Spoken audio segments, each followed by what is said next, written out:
When I was young, I came up with this idea that everything in the universe possessed its own individual kind of consciousness.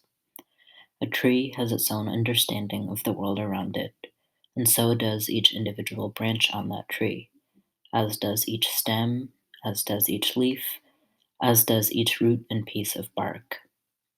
Everything, split in infinite different ways, down to the smallest particles, possesses its own reach and grasp, its own experience of the world.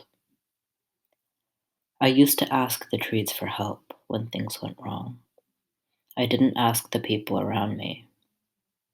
I would sit by this old redwood tree at the edge of my grade school campus and press my small hands into the sun warmed bark and ask it for protection from the violence around me. Nothing ever came of it. I thought maybe I wasn't asking in the right language, or that maybe the trees were helping, but not in a way that I could see or hear or feel. I didn't feel less afraid or alone. I think at some point I took it as the universe rejecting me, and I turned inwards, asking myself what was wrong with me, trying to find a way to describe the dissonance I felt, the unnamed homesickness crawling under my skin. I felt like I was walking around in a suit of human flesh with something else just underneath. I felt like a glitch in the matrix, a bug in the code of the world around me that would be wiped out if anyone noticed. When I was 16, I started drinking. I still remember the first drink I ever had, a bitter IPA at my friend's apartment, lit by the yellow glow of the kitchen. As it settled in my belly, I remember feeling like I had suddenly clicked into place, like for the first time in my life I was existing in synchrony with the world. I drank whenever I could from that point forward. When I started doing sex work, it gave me a sense of control over my own life, as though I wasn't just swaying in the grasp of an uncaring world. I could get money quickly when I needed it, mark my place in the system with dollar bills. I hated money. I always did. I still do. I hate that it exists. Money is a marker of blowjobs no matter how you get it. 5 of them gets you your rent covered and another for a bottle of Vicodin. I didn't really bother shapeshifting when I met with Johns. Many of my friends have rituals, whether it's putting on a face of makeup, changing into a designated outfit, or otherwise doing something to symbolically slip into their sex work persona. There's something to be said for compartmentalizing the work like that. It's like putting on a mask or a shield. Makes it less exhausting, makes it easier to let it go when you're done. I don't know why I didn't do it. All I can really say is that it was quicker and more intuitive for me to slip outside of my body, like a snake shedding its skin, than it was for me to modify it.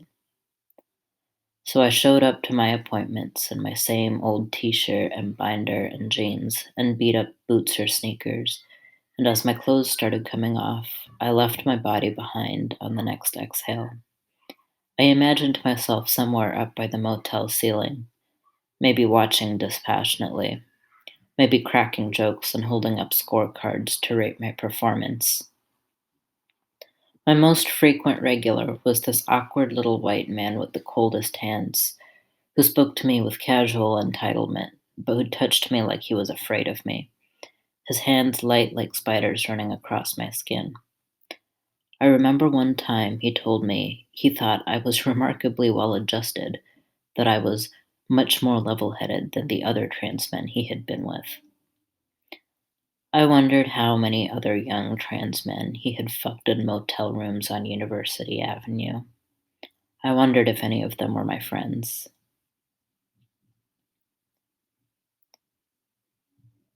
My physical transition has always been more about making my body a place to come home to than it has ever been about my gender. The week before I got top surgery, I took a meandering road trip up north with a friend until finally we stopped off in northwestern Nevada.